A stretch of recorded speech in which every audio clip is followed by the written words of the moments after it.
Train চলাচলের বিষয়ে আরো জানতে যুক্ত হচ্ছে আমাদের নরসিংদী প্রতিনিধি কাউসার মাহমুদের সাথে।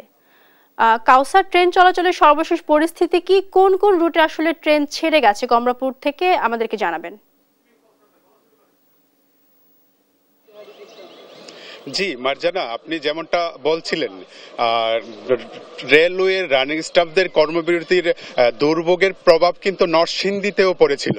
তবে আজ সকাল থেকে নরসিংদীর যাত্রীদের মধ্যে কিছুটা হলেও স্বস্তি ফিরেছে, যদিও এখনো পুরোপুরি স্বস্তি যাত্রীদের মাঝে ফিরেনি। আখাউড়া থেকে ছেড়ে আসা তিতাস ট্রেনটি ঢাকার উদ্দেশ্যে ছেড়ে যাওয়ায় নরসিংদীতে যারা যাত্রী রয়েছেন, রেল যাত্রী, তারা কিন্তু অনেকটা স্বস্তি বোধ করছেন।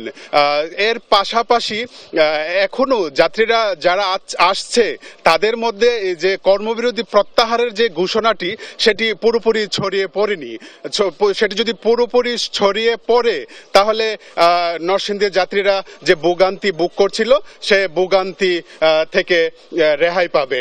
আমি যদি আপনাদেরকে জানিয়ে রাখি, নরসিংদীর ঢাকা শহরের জেলা শহর হওয়ায়, ঢাকার কাছাকাছি হওয়ায় নরসিংদীতে কিন্তু প্রতিদিন 2 থেকে 3 হাজার রেল যাত্রী রেল সেবা বুক করে থাকে।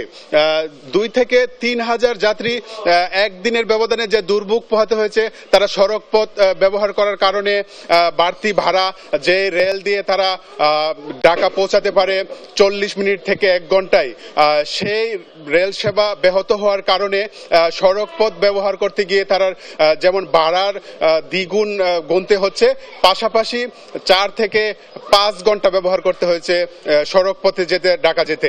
তো নরসিংদীর রেলওয়ে স্টেশন থেকে নরসিংদীর রেল যাত্রা নিয়ে কর্মবিরতি প্রত্যাহার নিয়ে এই ছিল আমার কাছে থাকা সর্বশেষ।